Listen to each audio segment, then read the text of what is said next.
Great. All right, we're going to start the last session of this forum. The last session is a special session with UN Economics and Social Commission for Asia and Pacific. And the main theme of this session is aging, rights of older persons and international development in Asia. 4 presentations will be carried out, and our moderator is Dr. Hae-Yung Song, General Secretary of the ASEM Global Aging Center. And I'm going to introduce our 4 presenters. Mr. Macro Roncarati, Social Affairs Officer of UN Economics and Social Commission for Asia and Pacific, is with us online. And we have Professor Jang Cheong-long, Professor of the National Economics University. He's here with us. And Mr. Eduardo Klien, Regional Representative for Asia Pacific of HelpAge International, is with us online. And Professor Yongho Chon from Incheon National University is here with us. So could you come forward to the stage, our speakers and moderator, please?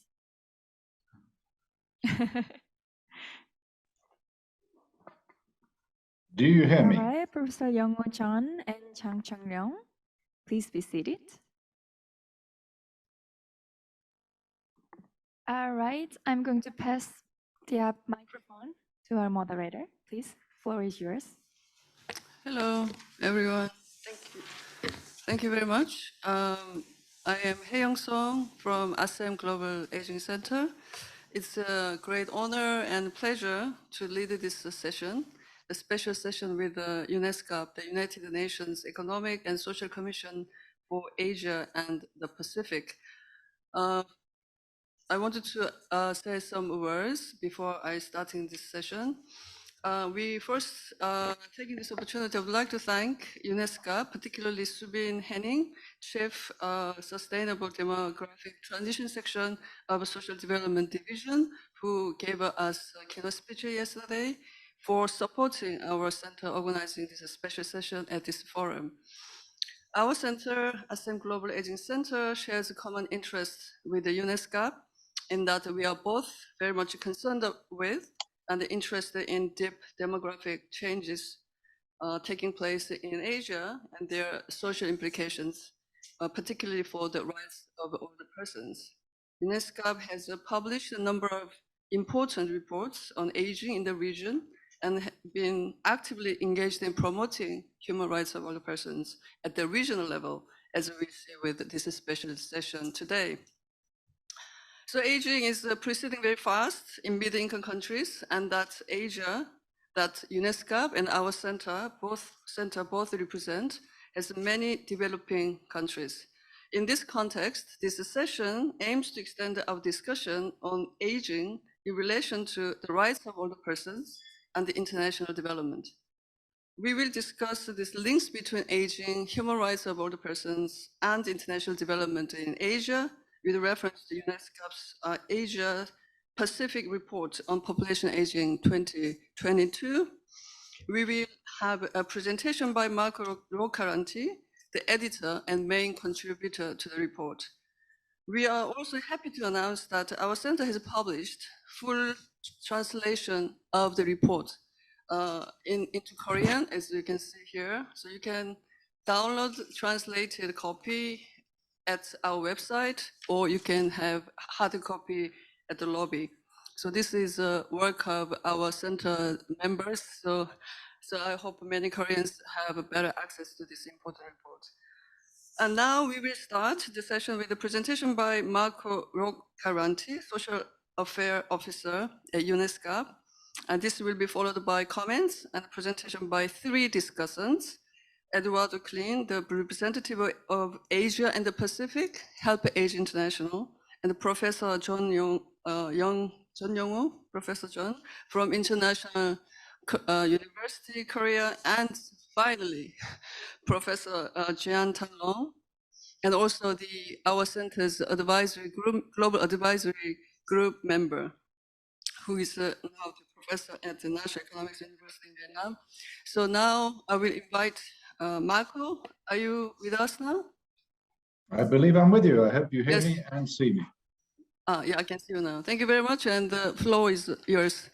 Thank you. Okay, so appreciation to all present, both physically and online. I will make a presentation essentially based on the Asia-Pacific Report on Population Aging of last year, and we'll look more specifically at the rights holders persons, and we'll focus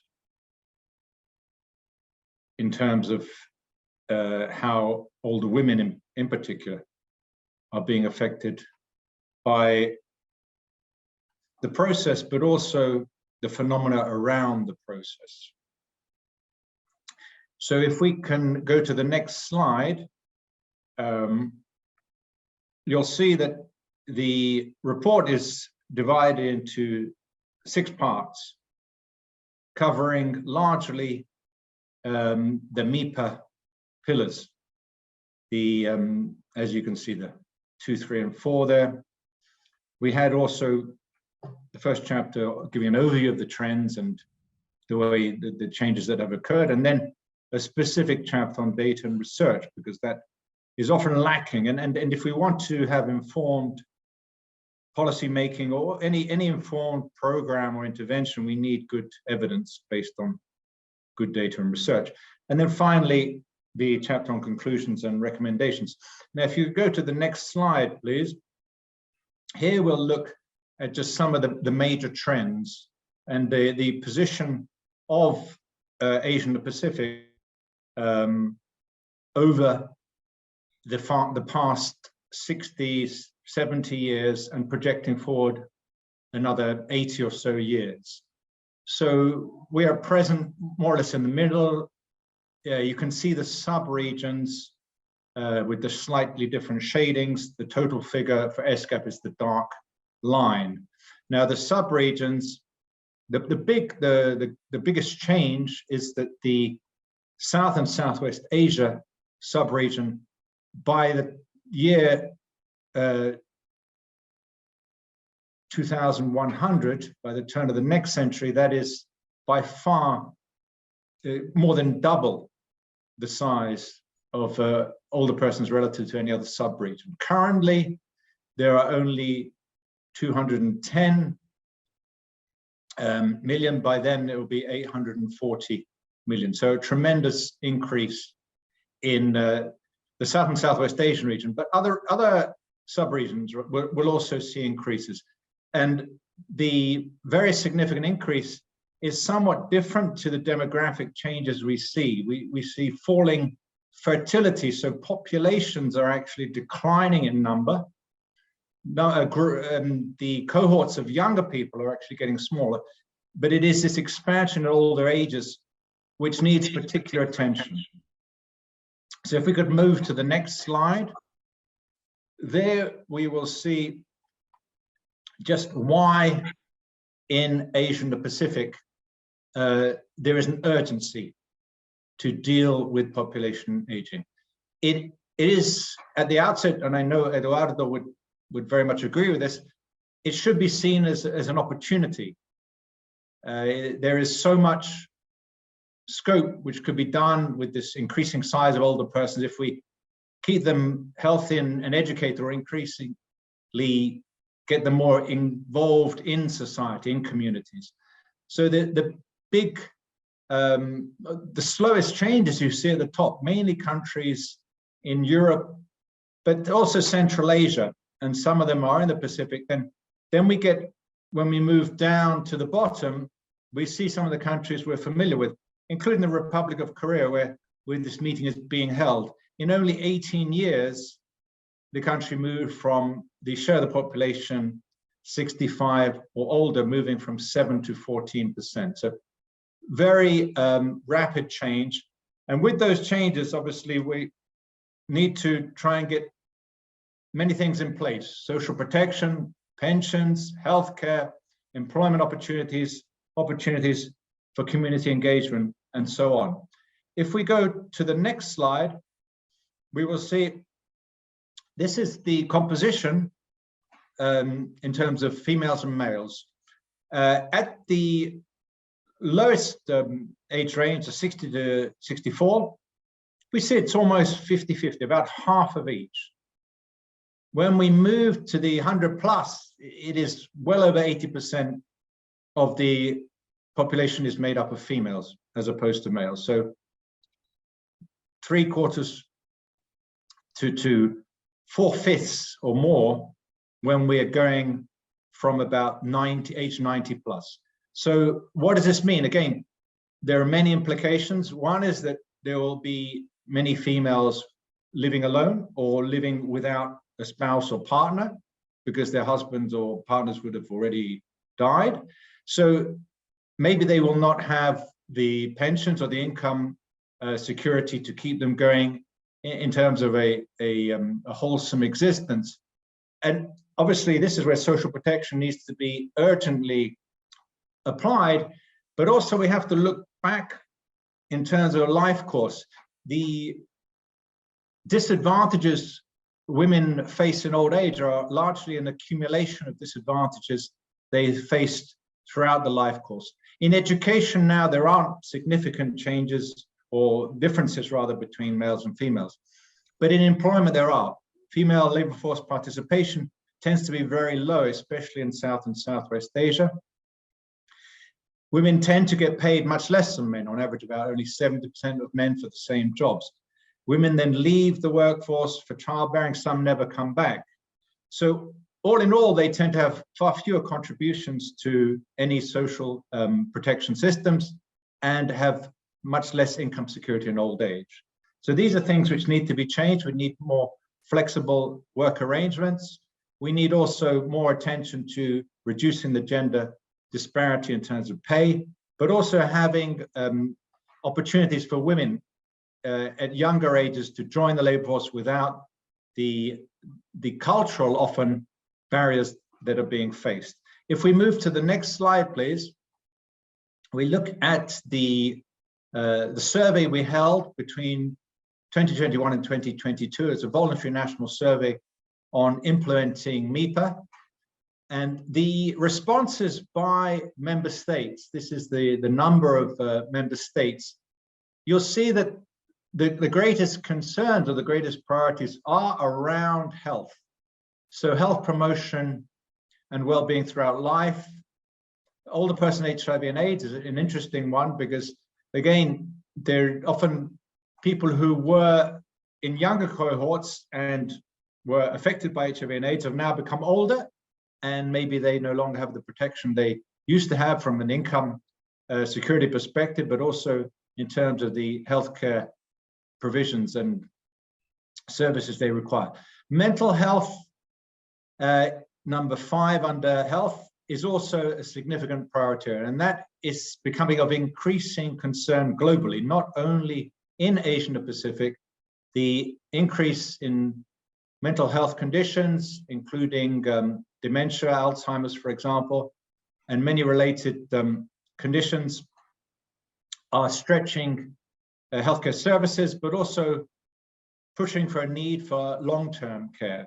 So other areas are quite important. You see ones in terms of employment are also important in terms of eradicating poverty and accessing education and training, but then also living in housing environments under MIPA Area 3 is also a very important domain.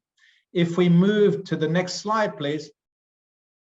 Here we follow up on the earlier slide where we said women are living longer. By the time it's age 90 plus, they're 3/4 of the population of older persons. But while they're living longer, often they are in less than full health. Now these data look at female life expectancy and healthy life expectancy at age 60. This shows dramatic differences in many countries. So you'll see healthy life expectancy may go for a reasonable number of years. We're looking across the region. Usually healthy life expectancy goes for 10 to 15 years. But life expectancy, total life expectancy, often goes for another 10 or if not 20 years. And that means that older people, or older persons rather, are maybe living with disabilities or living basically with chronic conditions which they are finding very difficult to manage. And that, again, is an important area for policymakers to pay attention to promote health at younger ages, so in older age, people can be healthier, but also find ways to keep older persons healthy. There are many ways of reversing health conditions. I think it's a very limited perspective to think that once you have a chronic condition, you will be with it for the rest of your life. Yes, there are certain disabilities which are very difficult, you would say, to reverse, but many chronic conditions can be changed with lifestyle changes. If we could move to the next slide, please. Here we look at work in the informal sector and how that is very dominant in terms of both females and males. Females tend to be more commonly in the informal sector than males. The only significant difference really is, strangely, in Samoa, off to the left. But in all these countries, apart from Brunei, where the figures below 40%, all of these countries, well over half, well over 60%, and often well over 80% of older persons are employed in the informal sector. Now, this goes back to the issue of social protection. Throughout the life course, if you have been in the informal sector, you are most likely not contributing to social protection, in particular pensions, but also maybe health insurance and the like. So this does put older persons in more vulnerable situations. So ways around this, working in terms of employment, trying to increase the number of older persons in formal employment. That means working with worker federations and civil society organizations, obviously policymakers as well, but also getting informal workers to contribute to social protection, in particular pensions. And there are some good practices across the region where this has been occurring. The next slide, please, looks specifically at pension coverage. So it's been something we've been talking about for a while. And here you see in stark numbers, how low coverage is in the vast majority of countries. Very few countries are above 60%. Less than half of the countries are below 40%. So that's very low coverage of pensions. And what does that mean? When older persons, unless they have solid savings of their own, or they have private pension schemes, they will not have income security. So it's important to promote pensions, often increasing the age of statutory retirement, so older persons can work longer, especially women, and can contribute more to pensions. If we go to the next slide, please. This one looks at living alone. We mentioned older women are outliving older men. And here we have those living in one-person households. And you see the females, again, much higher rates than males because they're living longer. But you see in many countries, especially those to the left and beyond the middle, or beyond Malaysia or so, or Thailand, we have well in excess of 10, if not 20, if not 30% of older persons living alone, especially women. Yeah, men, not the percentages are much lower, basically because they're often alive, and they don't die until they die well before their spouses or their wives, and as a consequence they will not be living alone. Again, this is a very important consideration. If looking at it on its own, it's not necessarily alarming, but if you can link it to the incidence of poverty, but the incidence also of the feelings of loneliness and depression, then we see a different picture, and there's a need for communities and the governments to really try to change this, to promote more community engagement, promote aging in place with as many family members or community members nearby, or even within the same household. Next slide, please, just to give an idea of what we've been doing at ESCAP. We've been trying to mainstream gender and disabilities issues into policies on aging. As you see, pictures of our intergovernmental meeting on the left, but also an older person in Bangkok working well into her old age and staying healthy doing so. The next slide, please, just to give an indication of some of the tools we have at disposal. We have an annual data sheet. This is the UNESCAP population data sheet. Last year, 2022, it was focusing on population dynamics as a whole. In 2021, it was specific to aging. That was the main thematic area. In 2023, the one coming out this year, we will always have a lot of information on aging, but it looks at the whole population spectrum. Then in the middle, we have this repository of policies. This is a database which can be accessed, and you'll see policies across the Asia-Pacific region, what they're doing, what they have in place, what they're attempting to achieve, and so on. Then on the right, we have a data portal, giving data on various demographic factors, but also country profiles, what's happening at the country level, what programs, initiatives, and so forth are being done to support, to promote healthy aging and aging, which is in the context of inclusive and sustainable development. Then to end, we have the videos and e-learning. These continue to be expanded. We have many tools there, modules, which help policymakers and other stakeholders understand the aging process, but also see ways in which to improve interventions through good practices and replication of these. I thank you for your attention as we move on to the last slide, and look forward to hearing comments or sharing any further ideas, or as I say, with colleagues such as Eduardo, seeing how we can better inform this meeting for a more productive outcome. Thank you.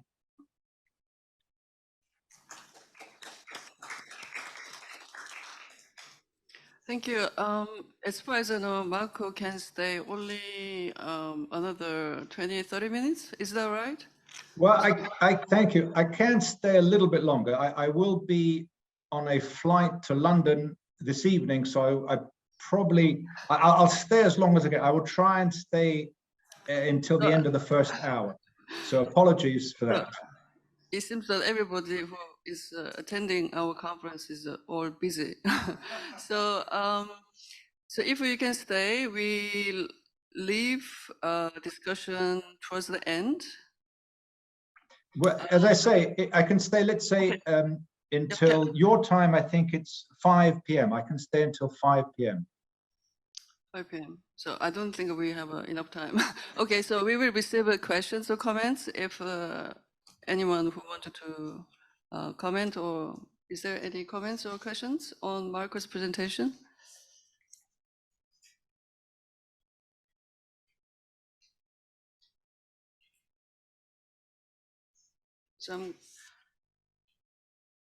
Yeah, I have one question.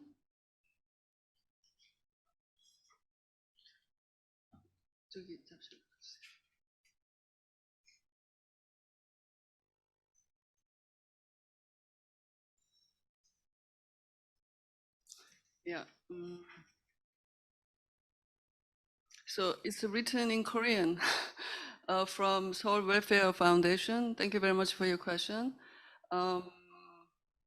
So if I translate, you emphasize that the participation of older persons in local communities. I wonder whether you can elaborate on this topic more. Also, she asked, the person asks whether female older persons, whether there are programs from UNESCAP to promote health aging specifically for older women. So these are the questions. Marco, can you answer to this question, please? Certainly, yes. I will answer from the second part backwards, because the second part is easier in the sense that, yes, we do have in all of our knowledge products, so our videos, our training modules, our publications, we have a series of policy briefs, policy papers, even working papers, and then we have large-scale publications like the one of last year. In all of these, gender is mainstreamed throughout. And we don't do it in an ad hoc manner. It's done in terms of disaggregation of all data, but then also a particular emphasis on the specific issues older women face. So yes, it is there throughout our advocacy material and our knowledge products. In addition, we have at ESCA, we have a section within our division on social development, which looks at gender equality and women's economic empowerment.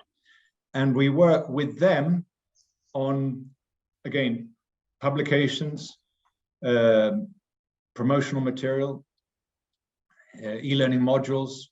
They have a paper coming out, which I edited. I tend to do a lot of the editing. So even if it's beyond our section, I'm called in to edit.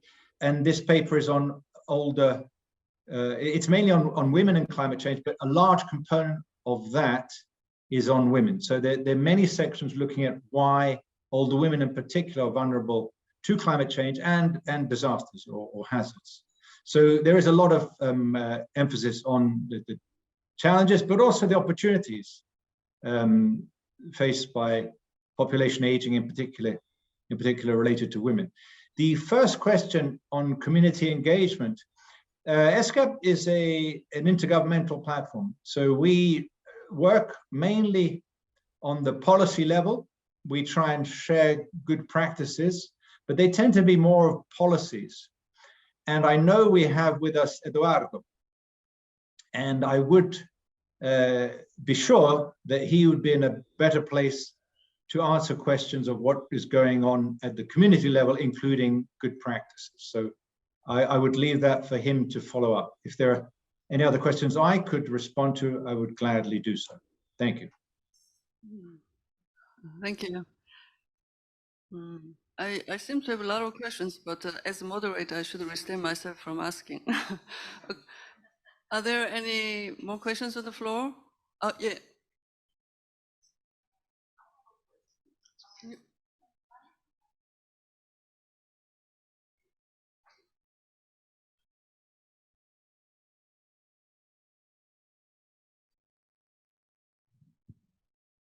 Well, I think that your report of 2022 is very important, and bringing up the issue of rapid population aging in Asian regions.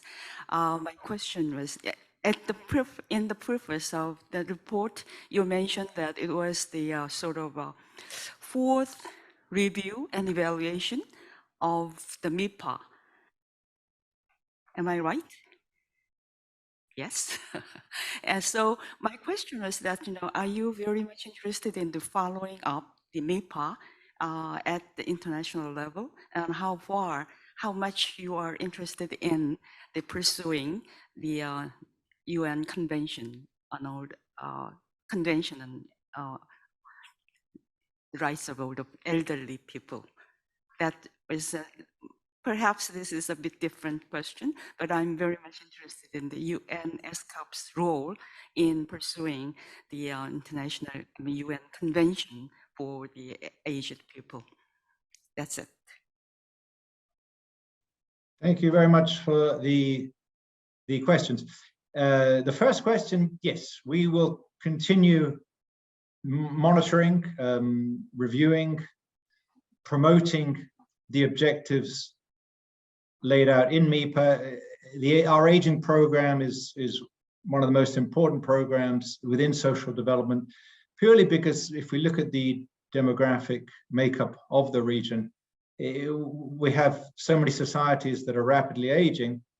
We want to ensure that they age in the most dignified manner possible in the sense of wholesome well-being, but also there are benefits to other members of society in terms of intergenerational solidarity and the like. So yes, we will continue, and we also take things to the global level.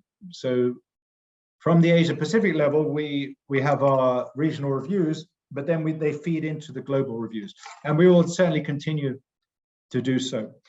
The second question on the convention, this is a it's a very good question, and I think it's very valid to ask it. ESCAP would gladly support the idea of a convention. There is, as you're probably aware, a convention on the rights of persons with disabilities, and there are many conventions on rights of children, on women and the like. What we see is in Asia and the Pacific, there maybe is quite a good degree of support, as there is in certain other regions. But in some regions, there is less support. And because a convention of this nature needs to be a global thing, it needs to have the buy-in of all member states, it is still premature, although I don't think we should give up hope. I think we should continue pushing for it and pursuing it. There was, we had a meeting actually only a couple of weeks ago, and this topic came up with regard to certain countries in North America and why they wouldn't necessarily go along with the convention. But even then, that was seen as a shorter term obstacle or impediment. It may be the current climate, and hopefully we can move forward and move towards a convention in the coming years before I get too old, for example. Let's see, and other participants or other resource persons may well like to opine on that. If there are any other questions, I would gladly assist. Thank you very much for your candid answer. So are there any further questions?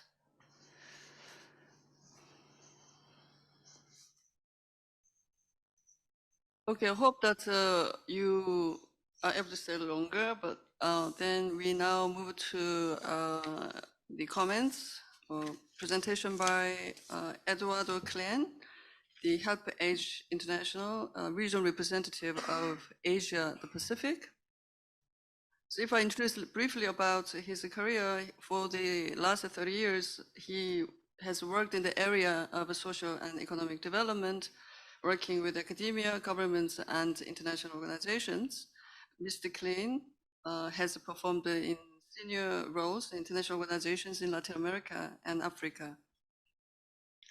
So he's now, for the last 20 years, he has been in Asia, holding different director positions in Laos, Vietnam, and regionally. So let's invite him, Klien, Eduardo Klien. Eduardo, are you with us? Yes, Okay. I am with you. Yes. May I try to share my screen? Can you see my screen at the moment? Yes, I can see it. Thank you. Okay, let me do a little magic with my screen and then I'll be with you. Okay. We start with a, this first slide shows an arrow man pointing at the distance. And when I do that on purpose to point out that adapting to population aging and to the huge changes that were presented by Marco excellently now, requires a longer-term perspective, and we live in societies that are, at the moment, living with the straitjacket of the short term. Population dynamics are taking the minds of policymakers. There are countries with low fertility rate, which are most countries in Asia now, and countries with higher fertility rate. Very few, almost, few countries in the region are with a higher fertility rate. And the boundary between low fertility and high fertility is whether the fertility rate is sufficient to maintain the same levels of population. So we know that the drivers of population aging are total fertility rate, how many children do women in reproductive age have, and at the same time, the extended longevity. So we have countries in the region, especially high-income and most middle-income countries, and some low-income countries that are already below the threshold of reproductive rates. Korea, for example, it was mentioned, I think yesterday, is 0.8, around 0.8, when the level of for maintaining the same level of population is 2.1. So Korea is perhaps the lowest fertility rate in the world at the moment. But you also have China, Vietnam, Thailand, Japan, even India, who we used to think as a country with high fertility rates. India, a couple of weeks ago, went in the latest statistics right below the level of similar reproductive rate of the population. I don't know, you are in Seoul. If you walk around the streets there, I wonder how many children have you seen? Every time I go to Seoul or to Tokyo or Beijing or even in Thailand or in Vietnam, you see less and less number of children. So the low fertility rate is kicking on in the region, and at the same time, people are living longer than ever before. So people in Asia, as an average, are living 30 years longer than they lived. That means the life expectancy 30 years longer than in 1950. 30 years, and somehow the system, the retirement conception, the conceptions of life have not changed to adapt to that situation. But so anyway, policymakers have different anxieties. No, if you are in government in countries like Japan, China, Vietnam, Thailand, Singapore, with low fertility rate, very low, you are worried about the population decline, the reduction in the workforce, the fiscal tensions that are derived to the increased needs of health. Some people refer to that as the tsunami of aging. No? And as described by Marco a while ago, by UNESCAP, this is happening very rapidly, and the window of opportunity for adapting to this situation is very, very short. Yeah? Sorry, I missed. So if we move, let me move on. But of course, if you are a country with high fertility rates, your concern is the youth bulge, education systems, ensuring economic growth to foster the needs of that growing population. No?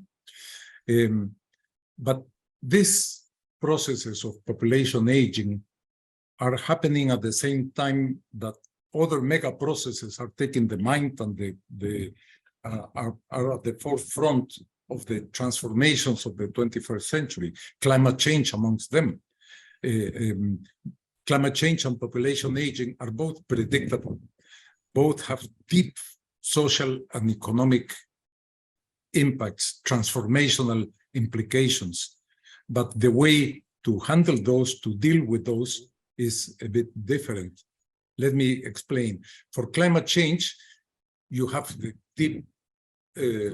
deep impact of extreme weather events, and we're living today in the obviously warming planet, no?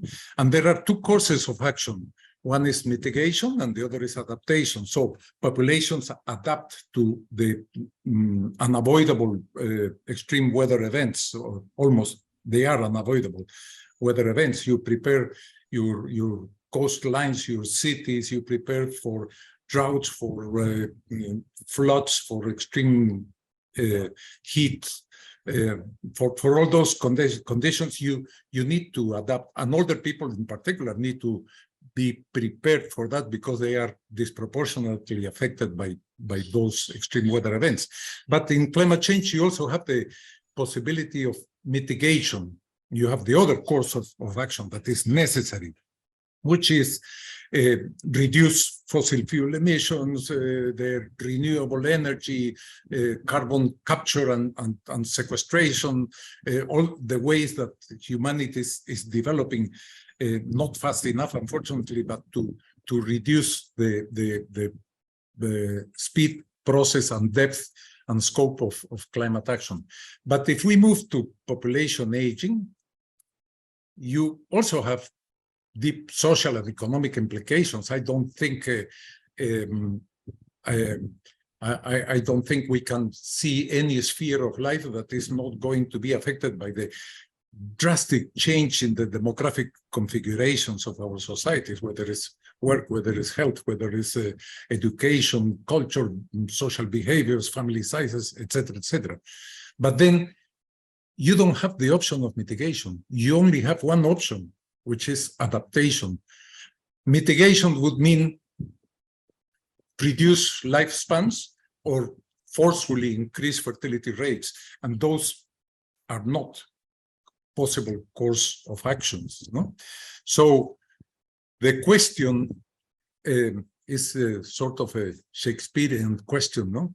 It's not a Shakespearean question. I mean, the question is not adapt or not to adapt to population aging. This is a false dichotomy. All countries in Asia are in a process of adapting to population aging. They are consolidating primary schools, for example, in Singapore or in Korea or in Japan. No?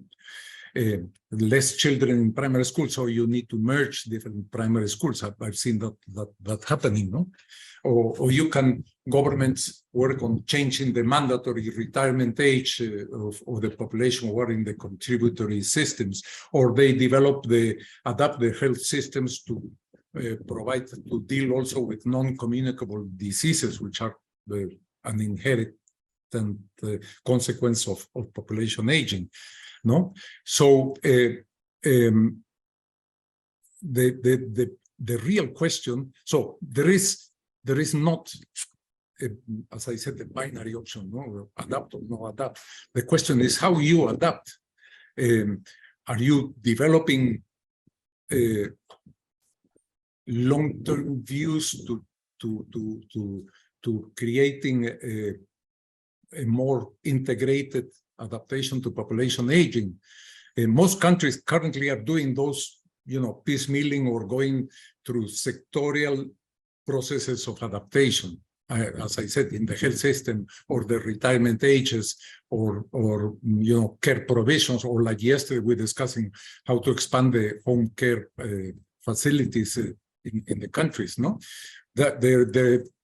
of course, these are necessary advances and policies, but in some cases the result might solve some problems but create new ones or maintain more structural tensions. So what is the real question? The real question is how you adapt, and adaptation needs to be systemic, needs to be holistic, needs to be integrated, and needs to have a long-term perspective. And I would venture to say that very few countries in the region have at the moment this perspective of holistic, integrated adaptation. Now, if we talk about integrated, holistic adaptation, you have to think of some premises. What does that mean? What are the bases for that? First, you have to reframe the narrative of aging. For many years, older people were considered a burden to their societies, but it so happens that they can also be a resource to their societies. The common perception of burden, for example, was reflected 3-4 weeks ago, even in a respectable publication like The Economist, which was talking about the tsunami of aging and saying that only artificial intelligence will solve this conundrum population aging with reduced workforces, etc., etc., etc. So I ask myself, and I ask everyone, in Asia, there are 640 something million people over the age of 60. And in 2050, there will be 1.3 billion, as the figures that the SCAP showed us. Can we consider them as a burden? Can any society, any economy survive with 25, 30% of the population considered a dead weight? That's impossible. But the real thing is that older people are a resource to the society. They not only have the right, but they have the right to be recognized as a resource to their societies. Some obstacles along the way, ageism. Ageism is present. I mean, if you try to get a job, apply to a job when you are 50, 60 years old, it's very unlikely that you will be considered for the, for employment. And that's a discriminatory ageism that does not understand that older people nowadays are very different than older people 20, 30 years ago. They arrived to 60, 65 years old, better educated, in better health, more active, more with a broader view of societies, with a crystallized capacity that previous generations did not have. That's a discriminatory ageism, but there is also another type of ageism, which is the compassionate ageism. So some people act in good faith, saying we need to help support older people. So we create all these charities, all these ideas of older people being receptors of aid, and not understand that older people can be also providing that help. And older people are active in social and economic terms, not only caring of children. They can be active in many ways. So one thing I want to highlight, for example, is that there is a new way of looking at the aging. Who is old? There is a concept called prospective aging, which analyzes not aging and older age, not from the perspective of the point of view of the years you have lived, but the years ahead of you. And there are several methodologies that are being explored, developed to see what proportion of that old age or the life ahead of you is lived in good health. Are you able, are you a resource to different ways of acting in a society? So reframing the narrative of aging is not only for the public perception, it's for policymakers. We have to convey a message that is coherent to future aged societies. The second point, and related to the third, is long-term horizons.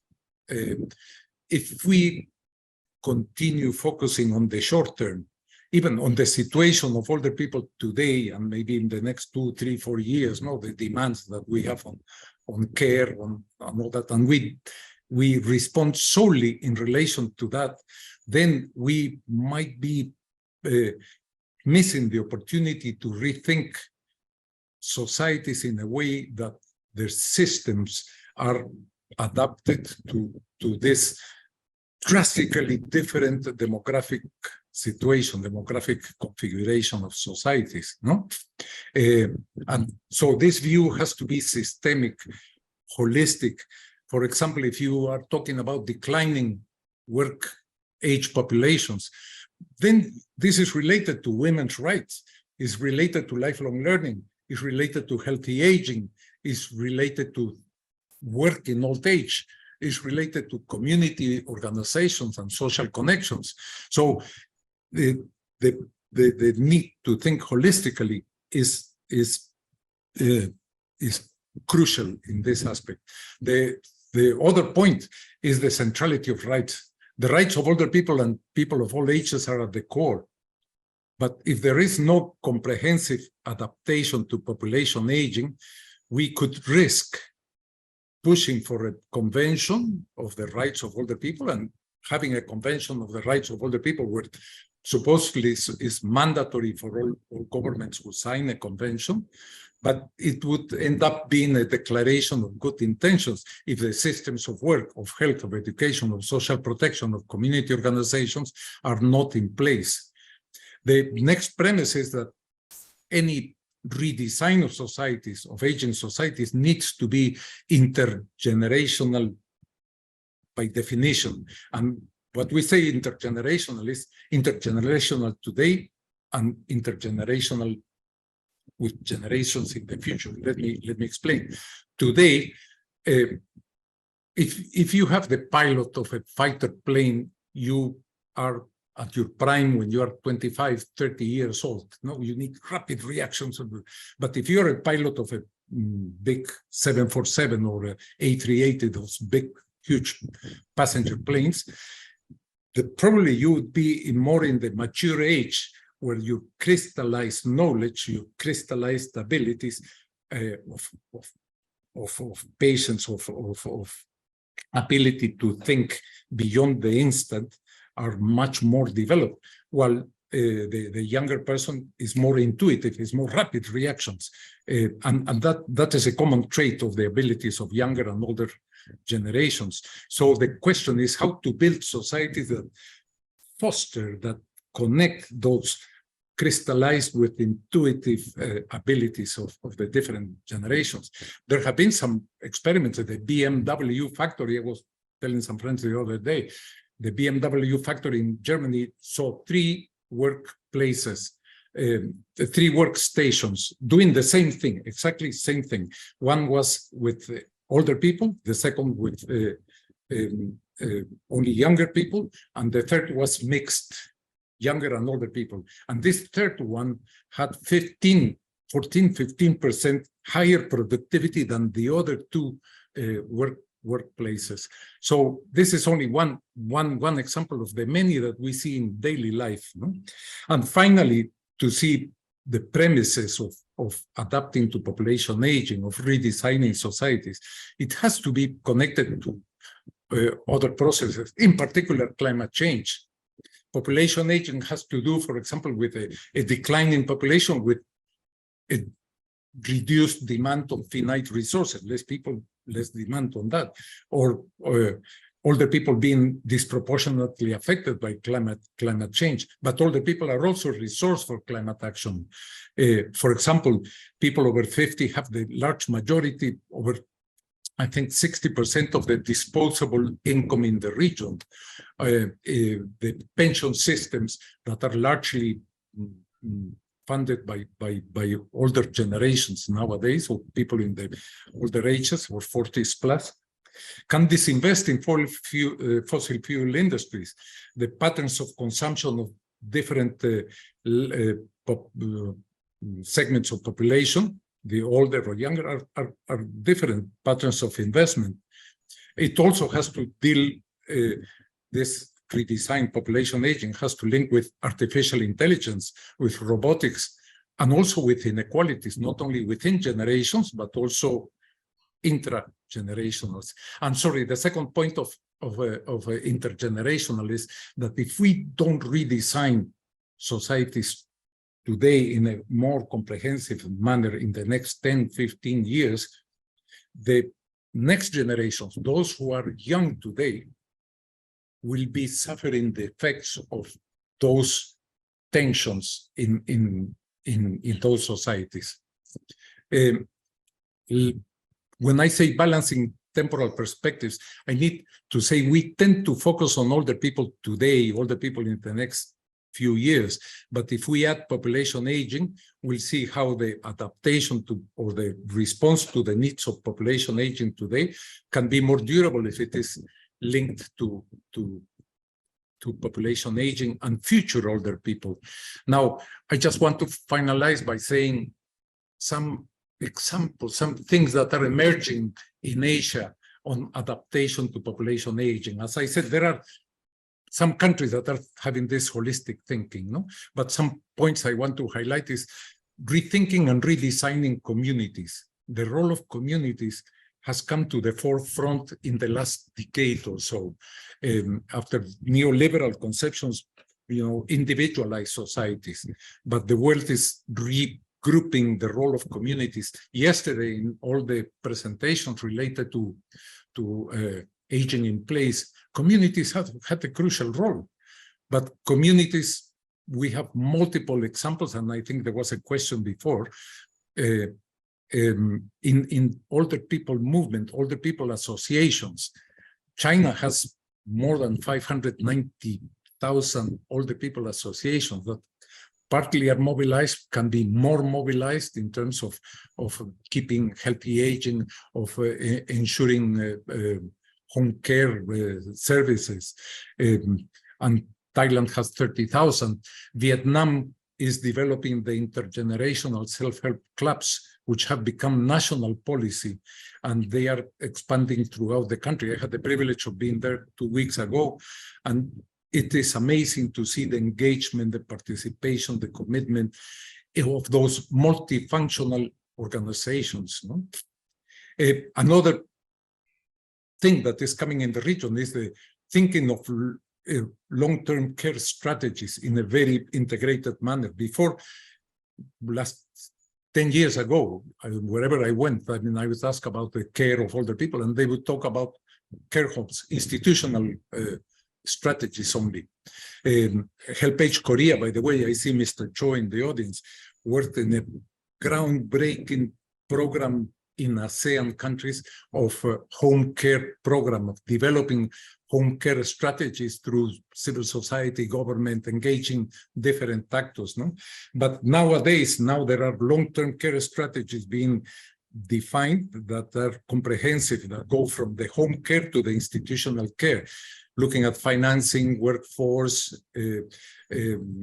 looking at the building blocks of these strategies. The other is broader reframing work in old age. 63% of all the workforce in Asia is informal. And as we saw in the SCAP presentation, a large proportion, the large majority of people working in old age are the informal sector. So when we talk about work in old age, we are not talking about the 20–30% who are in the contributory sector. We talk about those in the formal and the informal sector, and how can they be, how can work can be facilitated, how can functionality of people reflect their engagement in the workforce. Other point that is some green shoots is universal social protection, for example, for older people. I think that has been a key move in countries like Thailand, where I'm based, for example. Healthy aging decade is a long, depends largely on self-care and action, social action, community action. This clubs that I was talking in Vietnam, they convey knowledge, they ensure the medical checkups, they carry on activities of exercise, provide home care. That's part of the healthy aging. And finally, expanding knowledge. I think we still know very little about population aging. There are new tools like national transfers accounts, like prospective aging that I was mentioning, understanding the new roles of the family, the reduced family. There are many things that we need, sources of income in old age, we need to further develop. And my very final word is what triggers the question that I always ask: what triggers political will? Is it know-how? Is it ethical considerations? So I am old, my parents are old, I will be old, you know, I have to care for older people. Are political calculations? Yes, in some cases, yes. The mass of old age voters counts, and the programs that in a way have to do with them count. And we saw that in elections in Sri Lanka, in Thailand, in different parts of the region. Social attitudes and public opinion, I think they are important. international covenants like the convention. I think it is an aspiration, but in a way, political will is a mix of several things, but I wouldn't discard the know-how for policymakers. And that's where organizations like SCAP or HelpAge can also contribute, aside of the different other issues of international covenants, social attitudes, public opinion, and better understanding of aging. So the challenge is set: shall my generation, the next generation, and the next generation be up to the task? I think that's a big question that we have to ask. Thank you. I'll finish this presentation, Hae-Yung. Thank you, Eduardo, for a great presentation or comments with very interesting, thought-provoking comments. Especially, I was very moved by your point that we have no choice other than adaptation to population aging. So it's not whether we adopt or not, the question is how to adapt it. I think that is a very profound message. Okay, so we will take questions for Eduardo's comments or presentation.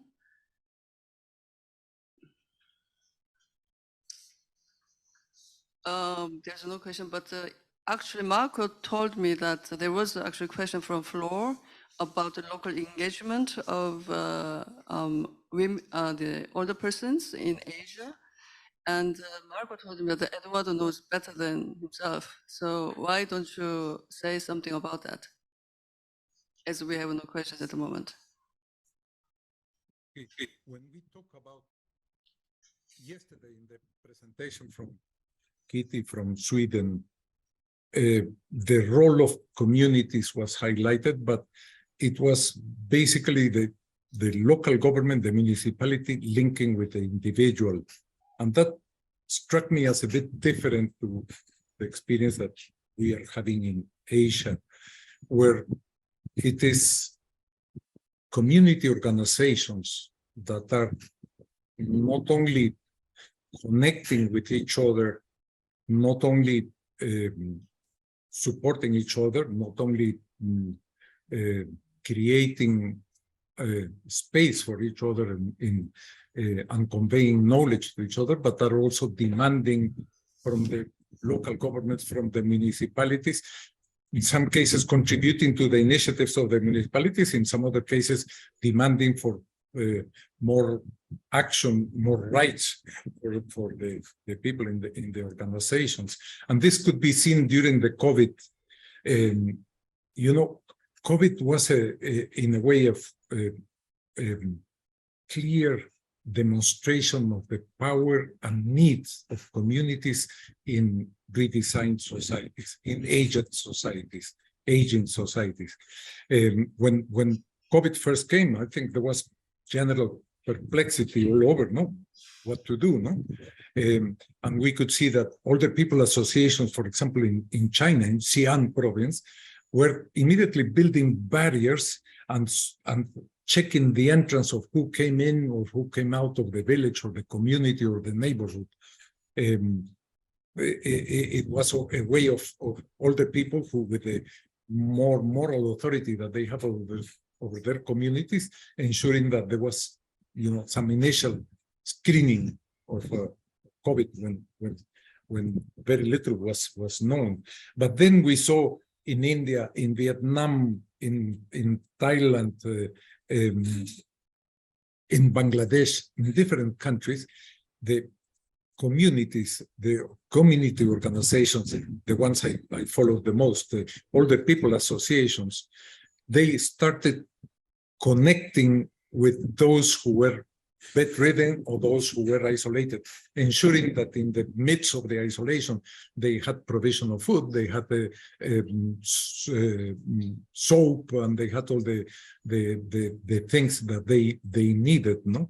And they worked very much in tandem with the local governments, and they became very functional. And what is interesting that I found that in Europe, in some countries in Europe, this was also the situation, that the local organizations, that the local communities started mobilizing in a way that they had not before. So it was a situation of emergency. But if we see the future, population aging, climate change, there will be plenty of needs for community action. So we cannot expect that future societies will be composed of 1/3 of the populations demanding services, demanding rights, but being unable to act within themselves, no? Connect within themselves.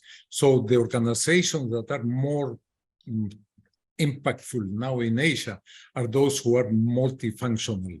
And there has been a process of innovation and development of those type of organizations. No?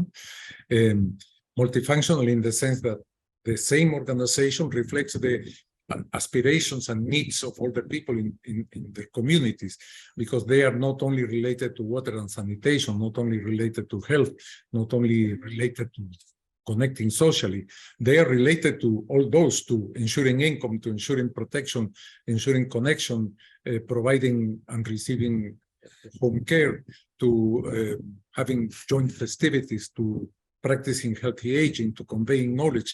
That is the type of organization that now is becoming more solid in the region. And I see that they are stalwart, they are a component of future aged societies. And I think in that sense, Asia is somehow leading the way. Thank you. Okay, well, thank you very much for your answers. Okay, so we have some time issue, so we move on to the next commentator, Professor Chon Yongho from Incheon National University. He's a currently professor at the Department of Social Welfare. So, Professor Chon, floor is yours. Can I speak in English or Korean? Is it okay to speak Korean or can I? Okay, 그럼 한국말로 하겠습니다. 예, 감사합니다. Yes, thank you very much. Thank you for your presentations. Well, with the aging of our population, we do face social challenges, and it seems to me that these challenges are quite acute in Asia compared to other regions. If we take a look at Korea, the aging usually takes 18 years for most countries. If we take a look at Singapore, Vietnam, and Thailand, they are actually aging at a speed that is just 1 or 2 years behind Korea. And so many Asian countries are experiencing acute aging. Why do we have such rapid aging of our population in Asia? This is because the compact period of modernization. Unlike the traditional methods of our lives, we have modern and new social and political systems that have taken root in our societies in just a short amount of time. And this is impacting our lives, and it is also leading to the aging of our population. Because of these rapid social changes, we are experiencing challenges. Is our society equipped with the systems that allows us to respond to such rapid aging? Of course, in Asia, we have a wide spectrum of countries, and there are gaps between Asian countries. But overall, I do not believe that we are equipped with systems to respond to these challenges. And so if we do not urgently respond to these issues, then the vulnerable groups within the Asian countries will face the difficulties from this lack of systems. As we have heard from previous speakers, how are we going to take care of elderly women? Older women has become an issue for many countries. In Korea, when we talk about issues of health, depression, or poverty, it boils down to the one-person household who are living alone at an older age. And this is not only true for Korea, but many other Asian countries, as well as European countries. So if you are poor, if you are living alone and you are suffering dementia, then you are faced with complex challenges. And because they are of a lower income group, they need to be provided with national pension, or they need to be provided with social assistance. And because they are living alone, we also need to provide them with opportunities for relationships and social participation. And so we do need practical opportunities for them to become a part of a network. Of course, women compared to men are more sociable, and they are better at networking with their neighbors and the local community. But if women suffer from difficulties in their health and also low income, because they lack social assets, then they may tend to isolate themselves from the local community. And so how are we going to solve these challenges? Dementia is another aspect. So if you are poor, living alone, and suffering from dementia, that is the most difficult situation. So as time goes by, dementia will lead to a gradual loss of functions. In the early stages, most are taken care of their families, usually women in their families, whether it be spouses or daughters. But in the end, it becomes very difficult for the family to take care of the patient.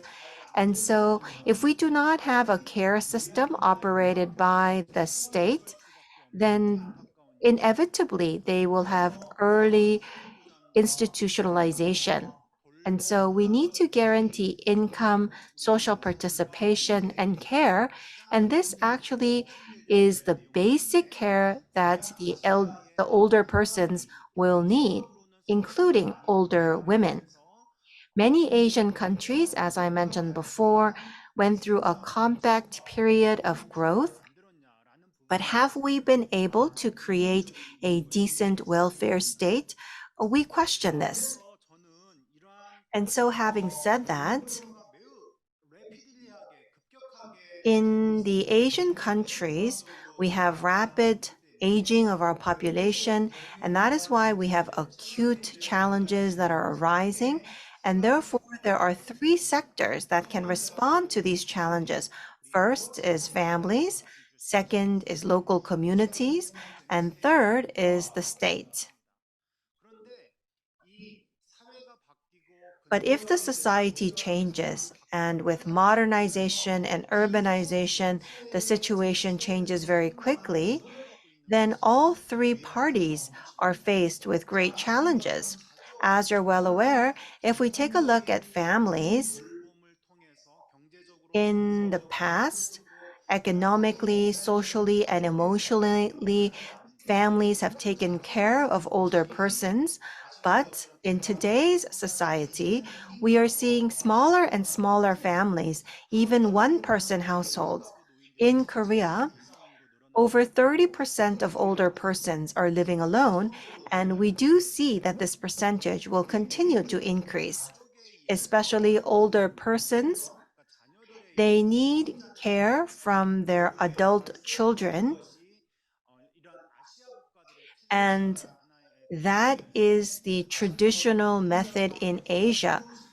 But we see that more and more older persons are receiving less care from their families compared to children.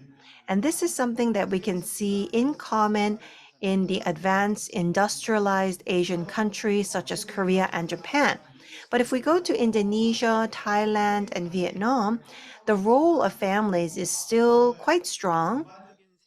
But we do see that individualization is happening in Asian countries due to industrialization and urbanization, and therefore the role of families in taking care of older persons is becoming weaker and weaker. Families are important institutions traditionally, and families become the foundation of our meaning, our existence, and our activities.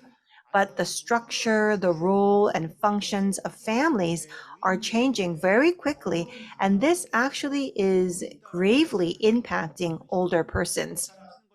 As you're well aware, with urbanization, younger adult children will go to the city to find jobs, and therefore we see that older persons living in rural areas are not in a situation where they can live close to their adult children.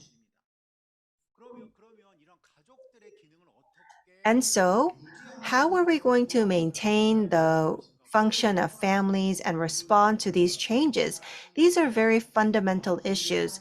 As you're well aware, the German sociologist talked about changes in families from this aspect.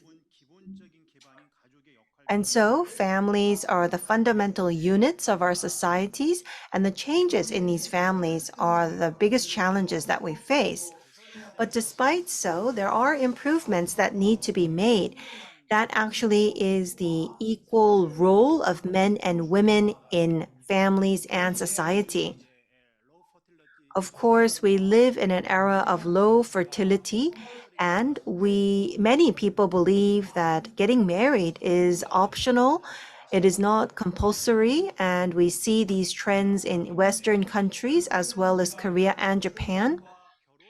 And so, one of the reasons why people are hesitant to get married and have children is because the role of women in families is quite excessive, and there are unfair division of roles within families, and that is leading to more people becoming hesitant to get married and have children. And so, whether it be care or housework or child rearing, we need to make sure that we create an equal society, an equal division of role between the genders. And unless we do that, we will not be able to see sustainable care functions performed by families, as well as people continuing to get married and have children. And this is something that we should benchmark the Western societies so that we can create equal division of roles within families. And then second, we have to talk about community. Within industrial societies, we see that communities are in transition. The communities in urban areas, are they actually true communities? Do they exist as true forms of communities? As you are well aware, in Korea and Japan, in many European countries, we see a very serious issue of social isolation. So there's no one to meet, and if you are in need, there is no one to ask for help, because there's no one to take care of an individual within the neighborhood. And that is why many older persons will stay inside the house and become more and more isolated. And because they're isolated, they don't participate in physical activities, and the lack of physical activities lead to the deterioration of physical functions. And that in turn translates into mental deterioration and also depression. The problem is that many older persons are going through this process, and the issue of isolation is also true for younger people as well. In an urban environment, you don't even know who is living next door, and that is also translating into safety issues.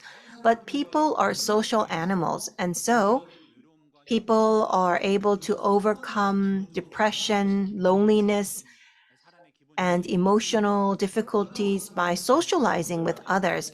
But our society is becoming more and more urbanized and individualized. And so it's very difficult to find networks within the local community to resolve various issues. If we take a look at older adults in their 50s and older persons, we see many of them end their lives with suicide due to social marginalization, in particular if this is coupled with financial difficulties. So Korea did develop financially and economically, but we need to think about the issue of social isolation. In the end, how are we going to solve the issue of social isolation? If we take a look at advanced Western countries, they have found solutions in co-housing and also social activities, especially for persons with mental issues. They do not live in institutions, but rather they live in the community so that they can communicate and work with others living in the community. And so in European countries, that is called social prescriptions. So social prescription in the end boils down to building networks within the community. And so within urban areas, we need to make sure that we open opportunities for social activities, and we need to make sure that we invest national budget and local government budget into these activities. Some people say that social welfare boils down to welfare for building networks. Older persons are the most vulnerable, and the economically vulnerable older adults and the youth who cannot find jobs are all of this vulnerable group. They need to be given opportunities for networking. Unless we give them those opportunities, they will find themselves isolated in their homes, which will lead to issues of depression and also suicide attempts.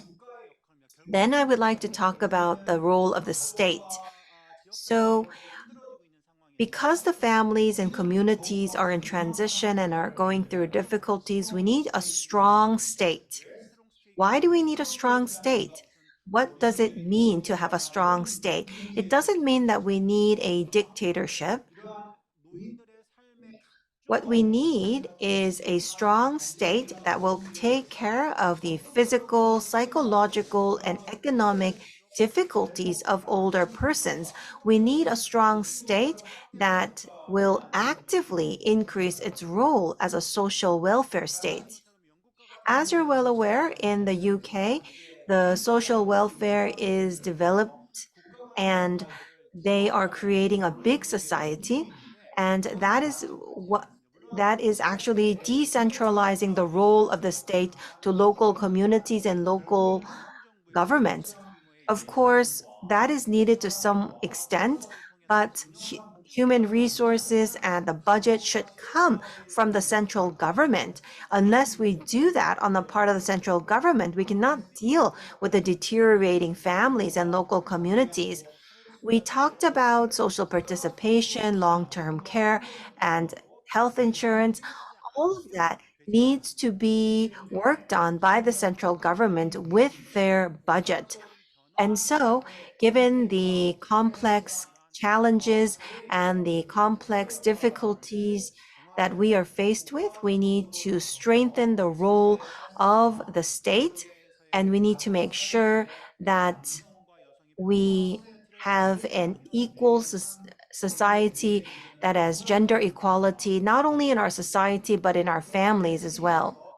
In order to achieve this, what should be the role of the state? Let me briefly touch upon this as my concluding remarks. And so what is the role of the state? As you're well aware, we need to guarantee income and provide social services. For social services, for health and care, the state needs to be knowledgeable about the details in designing their systems and leading change. because there are so many stakeholders within social services, the service providers, the service users, and the regulators. And so there are so many stakeholders involved. And so if you just deal with one aspect, other stakeholders will be impacted. And so therefore, we need to make sure that the state takes all of the stakeholders into consideration. For social services, we need to make sure that we carefully and thoroughly monitor whether these social services are being provided to older persons. And we need to make sure that they are actually effective. And if there are ineffective agencies and services, we need to take action. So, for care, health, and social participation, the state needs to become smarter, and the state needs to be more knowledgeable about the issues on the ground. And if that is not the case, it would be very difficult to come up with the adequate solutions. And therefore, for income guarantee and social services, the state needs to become stronger. And for social services, there will be many challenges ahead. And therefore, we need to make sure that civic societies actively raise their voices so that the government can do its role. And the older persons need to actively voice their opinions so that their opinions are reflected in the role of the government. Thank you very much. Thank you very much, Professor Chon. I will receive any comments and questions. Questions?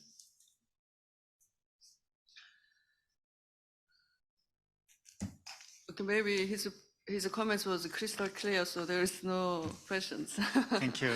Okay, so actually we have not much time left, but we have a distinguished speaker waiting for such a long time, and he's the last speaker of today and also the entire forum, who is Professor Jian Tanlong, the professor at National Economics University in Vietnam. So he traveled to Korea to attend this forum, and he's also the member of our center's global advisory group. So we invite Long to give a final comment on the report. Thank you.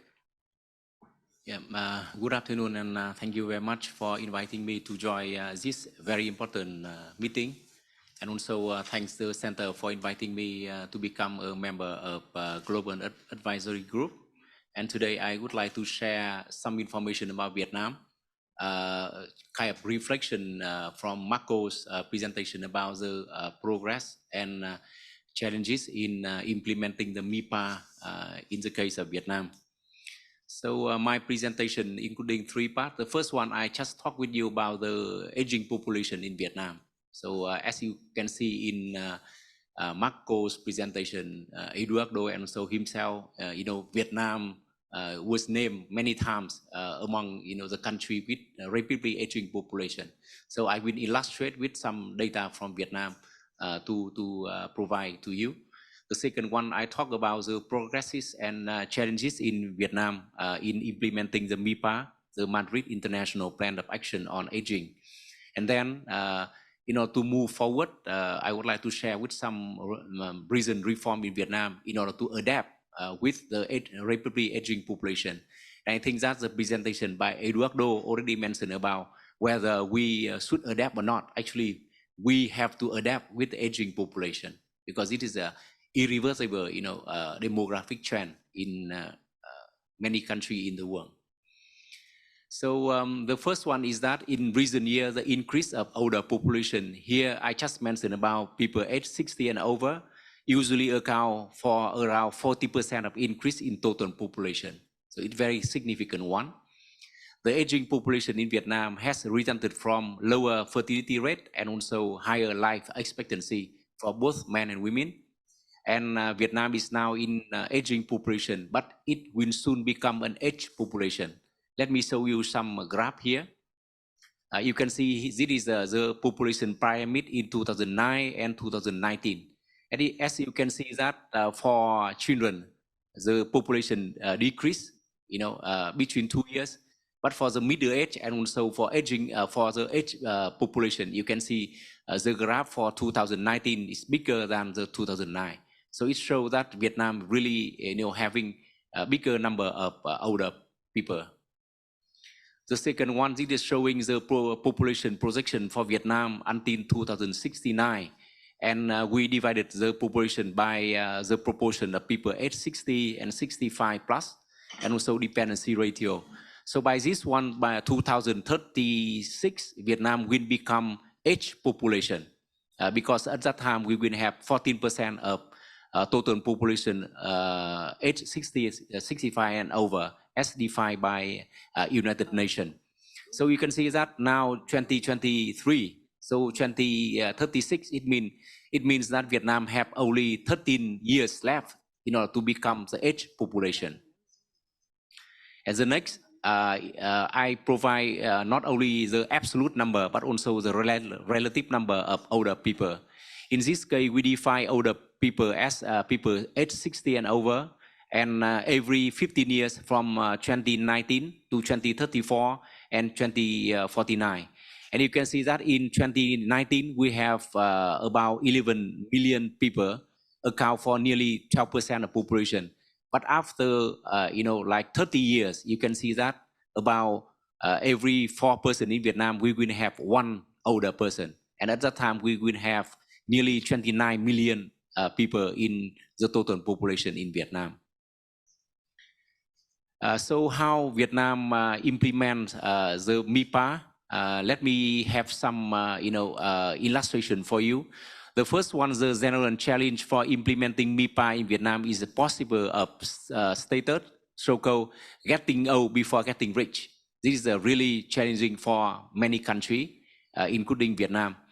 And the second one, along with this kind of implementation, we can see the significant differences among older group in Vietnam, especially in terms of age, gender, place of residence. It means a rural and urban area, the same as Professor Chon already mentioned, and also ethnicity in various aspects of MIPA. So the first one, very interesting graph. For the vertical one, we can see GDP per capita, like purchasing power parity with constant $2011. It means this is a comparable in terms of income for the country. For horizontal line, this is a per proportion of people age 65 and over in order to compare between the country. And you can see that Vietnam over there with about $5,000, and the proportion of older people age 65 and over already account for 7%.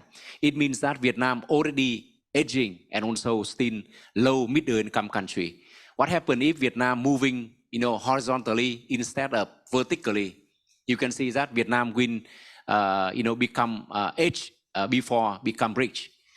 You can see Japan over there, and also the USA, and also China by the flag. You can see that Japan is kind of country getting rich before getting old, right? In the US, you can see that they also rich country, but the proportion of people age 65 and over still like in the middle, because it is a migration country where attract more and more young generation. So what I mean here is that the aging population in different countries because of different causes. And that is why, in order to implement any kind of policy, we need to think about, the background and also the situation of the country. So how about Vietnam? The first one, in terms of older person and development, we have many Vietnamese older people still working. But the key thing is that they are vulnerable workers because they are as self-employed or unpaid family business, as defined by International Labour Organization research in 2018. And key factor preventing older person from work is their health issue. I will show with you in the graph following one. You can see here, a bit small, but you can see, the proportion of people working in Vietnam is around 43%. But let me come here to show you. This one and this one, vulnerable worker, you know, they account for more than 90% of older person. Yeah. So this is very important, you know, and different between older people living in rural and urban area, between the male and female, and also by age group. So that is very important to show how the policy should, you know, address this one. So the second issue is that poverty reduction for people in Vietnam very substantial, but different between the population group. I show you also the same, right? We have so many people living in rural area, you know, still living in poverty, but compared to people in the rural area. You know, we have people living in like king people like me, Vietnamese. Majority have very low poverty rate, but people like a non-king, it means ethnic minority, they have very high poverty rate compared with the ethnic majority. Thank you. it's a low. Okay, yeah. Because I have so many data, so I should show you. Back to that one, you know, and older people income mostly secured by labor income and also support from children. So what happened in the future when they face the problem of, you know, decreasing in deterioration of their health, so that they cannot work, and also, you know, family size smaller, children support is reduced. So you can see here from the graph. Okay, children support account for 38%, plus this one, it means about 2/3 of income from older person will become from working and also from children. At the same time, retirement resource and also social allowances account for around 20% of the total income. So it means that in the future, if this one reduced because of the size of the family, and this one reduced because of the health by older person, right? So 2/3 of their income will disappear. So this is a really concern for older people in Vietnam in terms of income security. This also very interesting graph talking about the so-called missing middle in older person in terms of social protection. On the left side, we have like people living in poverty, so they can get the social assistance from government. On the right side, people with a higher income, they join with the social insurance, so they can have a retirement benefit. What does it mean here? The people in the middle, they have nothing. They don't receive any kind of social assistance, and they don't receive any kind of retirement assistance. And here, more than 50% of older people in Vietnam do not receive any retirement benefit or social assistance or cash transfer from the government. That is a really critical one, right? So among more than 13 million older people in Vietnam, as I showed you before, it means around 7 million people, you know, having no social assistance or retirement benefit from the social protection system. Next, living arrangement for the older people in Vietnam. Luckily that, you know, more than 60% of older people still living with at least a child, so they can share the resources with each other, and also, you know, older person in Vietnam still taken care by their children, not only living together but also living nearby. So family bonds still quite strong in Vietnam. The second issue is about health and well-being. Older people in Vietnam are healthier, but you know, non-communicable disease are key challenges and different among older group. I will show you later. The second one, the rate of older people with at least functional disability like hearing, visioning, you know, is also different among older group, especially in terms of age. And health insurance play a very important role in healthcare financing, but the risk of impoverishment due to health spending higher for disadvantaged older person. Let me show you by the data here. So in 2000, we have 2 national survey on older person. One is in 2011 in left-hand side and 2019 in the right-hand side. So we have, in 2011, we have about only 5% of people saying they have good and very good health. But in 2019, it reached about 10%. So it already improved in terms of self-rated health. The second one, sorry for many, number, but you can see that very popular non-communicable disease among older people like blood pressure problem, arthritis, heart disease, and also chronic lung disease. So very popular and repeat between age, gender, and also urban and rural area. So this is really popular among older people in Vietnam.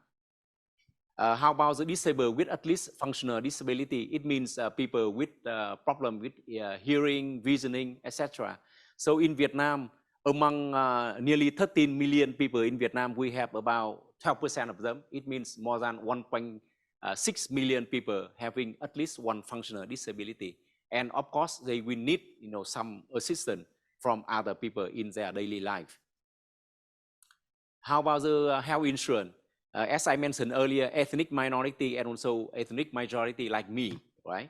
So they bear a small out-of-pocket payment. But the thing is that you can see here, if people with health insurance just bear about 1.6%, but ethnic minority bear about 2.9%. It's almost twice, right? Similarly, people living in rural area about 4 times compared with people living in rural area. So it means that the more vulnerable group, it means ethnic minority and people living in rural area, usually more disadvantaged in terms of financing for the healthcare, right? So this is a really critical one in terms of access to the healthcare in Vietnam among older people. About supportive in living environment. So living condition for older people improve, but again, different between the older group. Unmet long-term care need is very small, but again, between the group, we can observe different between the older people. And especially here, I discussed with Hae-Yung yesterday, we talk more about care receiver, it means older person. But we little talk about the well-being of caregiver, right? Because sometimes they are really stressed, they are really depressed when taking care of older person.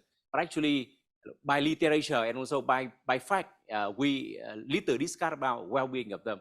In Vietnam, we already mentioned that one in Master Plan of Social Assistance Reform and Development for 2025 until 2030. But actually, we have no implementation yet. We mentioned in the policy, but no implementation up to now, right? And lastly, the domestic violence, though self-assessment by the older person tend to increase over time and also different between the older group. Now you can see here, a very good one with living environment, right? Like drinking water, type of toilets, and and everything. Living environment is quite good for older person, improve over time. But here, unmet care needs, you can see here, huge for the people we call oldest old, right? 80 plus, very different between this one and also the youngest one, between the people living in rural and urban area, between ethnic and minority and also majority, between male and female, significant difference when we test with the statistic. So small, but actually different between the group. And usually we have more vulnerable group facing the disadvantages. Oldest old, female, ethnic minority, and also people living in rural area, right? This is a domestic violence for older person in Vietnam. And actually, there are 3 kinds of domestic violence: being spoken harshly, being shaken or hit by family member, and lastly is being refused to talk. Actually, mostly they are experienced with being spoken harshly, right? And there are difference between older people in terms of age, male and female, and also urban and rural area, because of living arrangement, because of their economic position in the household.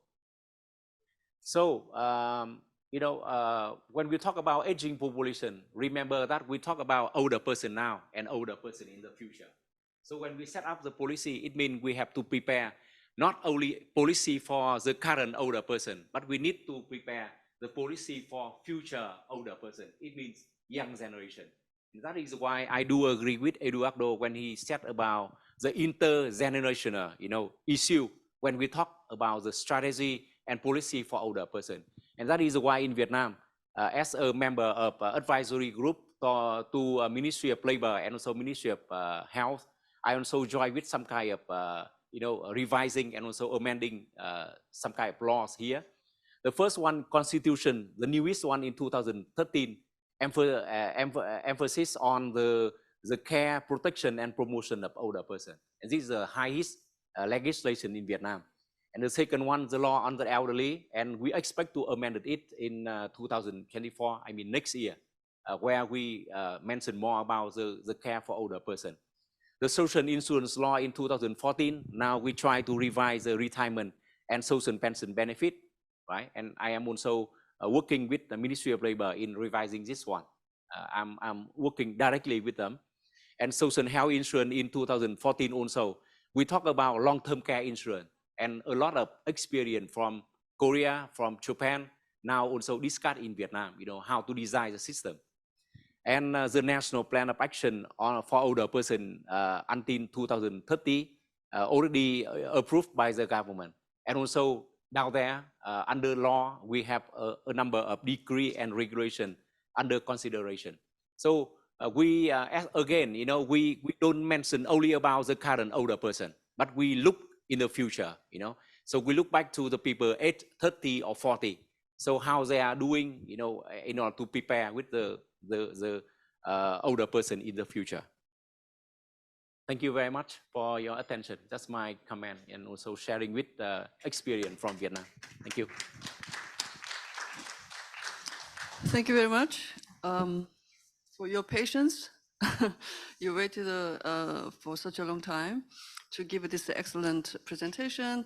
Now, very timely, I have received a question from floor, again from Seoul Welfare Foundation. And the person asked that you showed a lot of responses that needed, specifically in relation to Vietnamese case. But how typical is the Vietnamese case compared to other countries, especially in ASEAN context? So what would be priority, in your opinion, that needed to be implemented? So that is the question.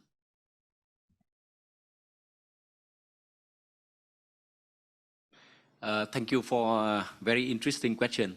The first one, as I already mentioned in my presentation, Vietnam is quite special in terms of income and also aging population.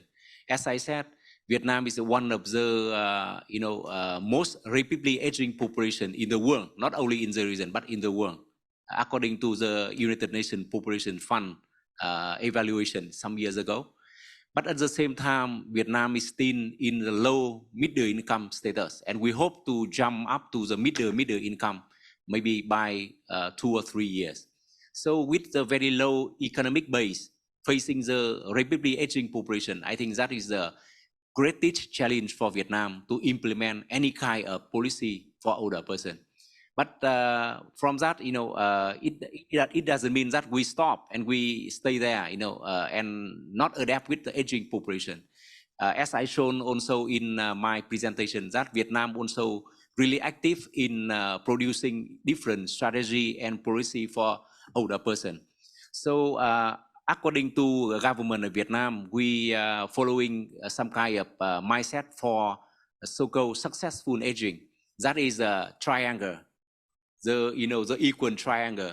On the one hand, we have to secure economic position for older person through social protection system. For the second one, we try to get health protection. So because we know that older person facing with non-communicable disease and also lack of access to the healthcare. So now we try to develop the grassroots health system. It means we try to expand the health system so that it is more accessible and also affordable for older people to get the healthcare. On last but not least, I think along with Professor Chon already mentioned, I think that one of the key thing also make older person, life become more active, more lively is social protection.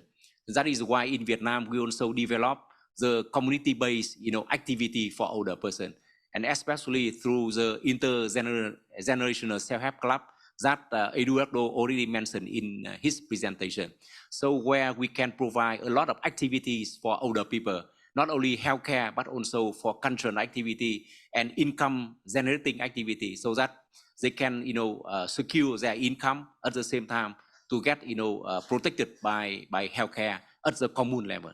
So I think that is the way government of Vietnam now is making a different priority in order to get the successful, the equal triangle as suggested by different, international organizations. Thank you. Thank you for your interesting answer. Okay, are there any further questions?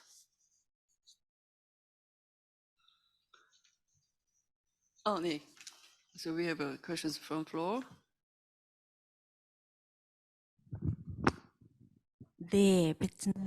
I have a question for Vietnam. Thank you very much for your presentation. So depending on gender, age group, and location, we have seen a cross-sectional analysis to see the reality of aging in Vietnam. Thank you for your great explanation. Having said that, I do have a question. In Vietnam, the fertility rate has dropped, and what are the reasons for this drop in your fertility rate? And I would like to ask this question also to Edward as well.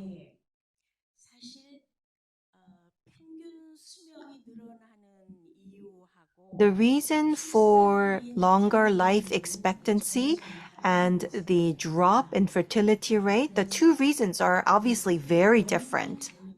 And so if the reasons are different, then the policy response must also be different.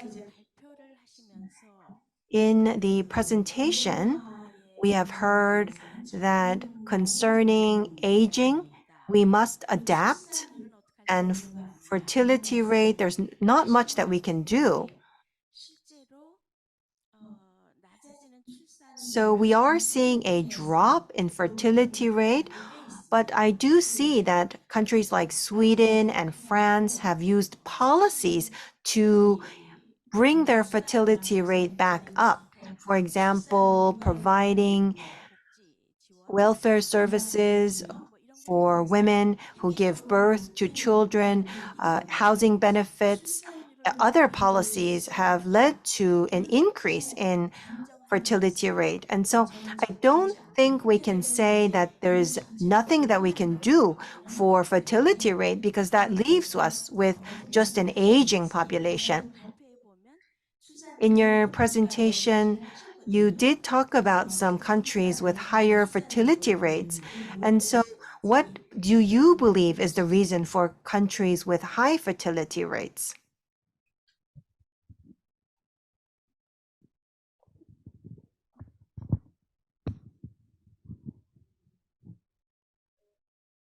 Edward, are you here with us? Yes, I am, of course. Okay, so I'm not sure whether you could hear the translation. I don't know whether Yes, translation. I heard the translation. Yeah, so can you, let's start. I would like to ask you to answer a question first. Sure. Thank you for those questions. I think there is no definite answer, but the fact that people now live, as I said, 30 years longer than their parents or grandparents' generation means also that on the longevity side, you asked if there is something to do. Of course, part of the adaptation and reframing aging has to do with how to abandon that conception of the three-staged life. You study, you work, you retire, and then you die. That's the fourth stage, no? Life nowadays seems to be much more complex. You study, you're born, you study, you work, you go out of work, you re-study again, you are constantly skilled and re-skilled. And the mobility between different spheres of work, areas of work, work, holiday, or not work stages is much different. Even the conception of work that you reach a certain age, and then you all of a sudden you reach 62, 63, 65, and then the following day you stop working. You are in the retirement team. That is not valid anymore. So how to create conditions for flexible work, how to create conditions for people engaging as much as they want and as much as their functionality decreases, and what can the state and the government and do to maintain, to support the functionality up is not only an ethical matter or an individual decision. It's a matter of policy in adapted societies. No, so that's in relation to longevity. No, we have to be prepared for people, living much longer. Of those who are 60 years old, I think around 40% are bound to reach in some countries in Asia, are bound to reach the 100-year-old boundary. No, so what to do with that extended life? I think that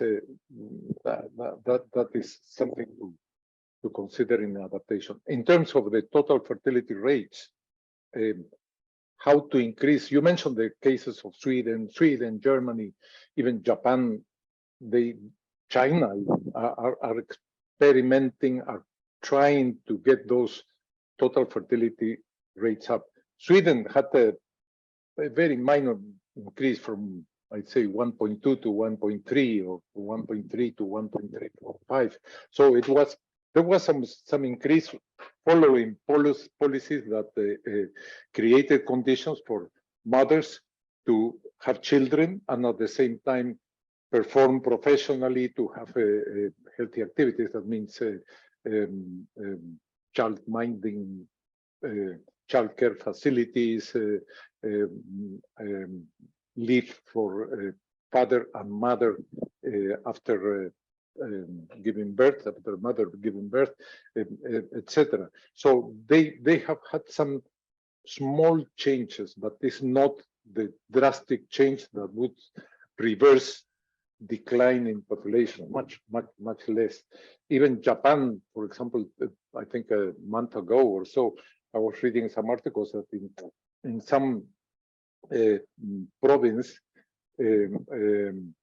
or district, there was some pilot project where they invested heavily in supporting mothers, and indeed the fertility rate increased. No, but how can that be extended to scaled up to a whole country? I think that has not been experienced by any country. And 4 or 5 months ago, I was in Korea, and there was a question precisely to the audience, why is the fertility rate so low? And I'm sure you know better than I, but it was the economic conditions, it was the situation of women, it was the personal aspirations, because it was not only the desire to have only one child, but the desire to have no children at all. Some expectations on the future. There was a mix of conditions. So I don't know. I wouldn't say it is impossible to increase fertility rates, but it is a concern of some countries. It's a concern of policymakers in China. In Iran, for example, the government is trying to also increase fertility rates. In some cases, they do it by promoting, giving incentives, payments for children, and facilitating the role of mothers. In others, they also reduce the availability of contraception means, that means reducing the contraception programs or the population control programs that were in the 90s. But I don't know of any case really of substantial difference. So that is in relation to fertility rate. Why countries like Philippines have a higher fertility rate? I think it's a co-host of factors. In some cases, I think education is crucial, and education of women is the main determining factor. So the higher the level of education, there is a direct correlation between the higher the level of education of women and the level of fertility rate. That is one. The other is the socio-cultural factors.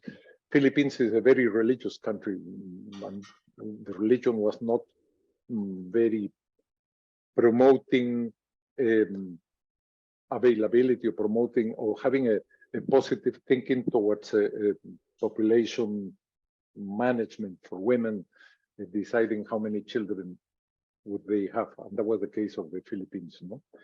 That I think each country has its own determinant of high fertility rates, but in sub-Saharan Africa is we see in sub-Saharan Africa the countries and regions with higher education have lower fertility rates, and